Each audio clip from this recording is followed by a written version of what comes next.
শিক্ষক মানে গুরুজন, কিন্তু সেই অর্থই বদলে দিয়েছেন কাটোয়ার পূর্বস্থলীর কাষ্ঠশালী নিভাননী উচ্চ বিদ্যালয়ের শিক্ষকেরা। স্কুলের ৩ শিক্ষকের বিরুদ্ধে ছাত্রীদের সঙ্গে অভব্য আচরণ ও অশ্লীল মেসেজ করার অভিযোগ। ঘটনা জানাজানি হতেই অভিযুক্তদের শাস্তির দাবিতে স্কুল চত্বরে দফায় দফায় চলে বিক্ষোভ। স্কুলের টিচার ইনচার্জের পদত্যাগের দাবি ওঠে। পরিস্থিতি বেগতিক দেখে পদত্যাগের ঘোষণা করেন টিআইসি। তারপরই বিক্ষোভ উঠে যায়। ম্যাথের টিচার কাষ্ঠশালী নিভাননী স্কুলের, তো ওনার সঙ্গে আমার টিচার স্টুডেন্টের সম্পর্ক। আমি ওনাকে ম্যাথ জিজ্ঞেস করতাম, উনি বলে দিত, কিন্তু হঠাৎ করে একদিন আমাকে উনি উল্টোপাল্টা মেসেজ করলো বহুবার। উনি ম্যাপ পয়েন্টিং করায় হাত চেপে ধরে তাকে চাবি ফিরিয়ে দিলেন। উনি পদত্যাগের সিদ্ধান্ত সবার সামনে ঘোষণা করে আমার হাতে চাবি তুলে দিয়ে। আচ্ছা, তারপরেই কি বিক্ষোভ প্রশমিত হয়? হ্যাঁ, আপাতত প্রায় দেখছি বিক্ষোভ প্রশমিত হয়েছে, লোকজন চলে গেছে। অভিযোগ অস্বীকার অভিযুক্ত শিক্ষক বিজয় সর্দারে। নাম আছে ওদের সাথে, দেখলাম যে ওখানে লেখা রয়েছে যে ভিডিও কল এবং ওরা মেসেজ করে। তো আমি তো কারোর সাথে এরকমভাবে কোনোদিন কল বা মেসেজ কথা বলি না। যদি মনে হয় যে আমি তোকে এই ধরনের কথা বলি, তাহলে পরে তুই আমার বিরুদ্ধে কোনো প্রমাণ দেখা। তো সেটা বলেছে যে প্রমাণ তো নেই, আমি এরকম অমুক দাদা আমাকে বলেছে, কিন্তু আমি যে কোনো SMS বা চ্যাটিং বা কল করা এইগুলি আমার বিরুদ্ধে অভিযোগ আছে। বিষয়টি খতিয়ে দেখে তদন্তের আশ্বাস পূর্বস্থলী স্কুল ইন্সপেক্টরের।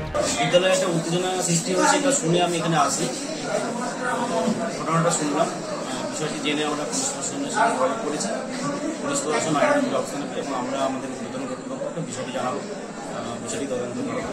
অভিযুক্তদের একজনকে গ্রেফতার করে পুলিশ। ধৃত শিক্ষকের নাম বিজয় সর্দার।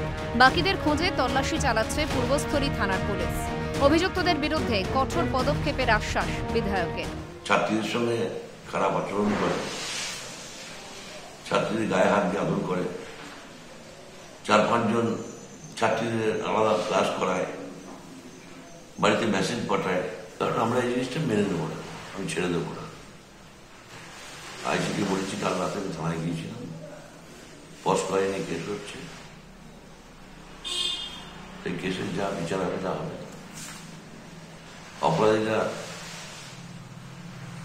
অপরাধ করে যেন সাজা পায়, এই মাস্টারমাস্টাররা সেরকম সাজা পায়। রাজ্যে একের পর এক ধর্ষণ, শ্লীলতাহানির অভিযোগ উঠে এসেছে।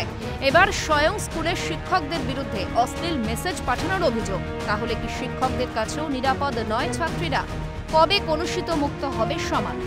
এর পুলিশ কিন্তু তড়িঘড়ি বিজয় সর্দার নামে এক স্কুল শিক্ষককে গ্রেপ্তার করেছে। বাকি 2 জন স্কুল শিক্ষক কিন্তু এখনো পলাতক।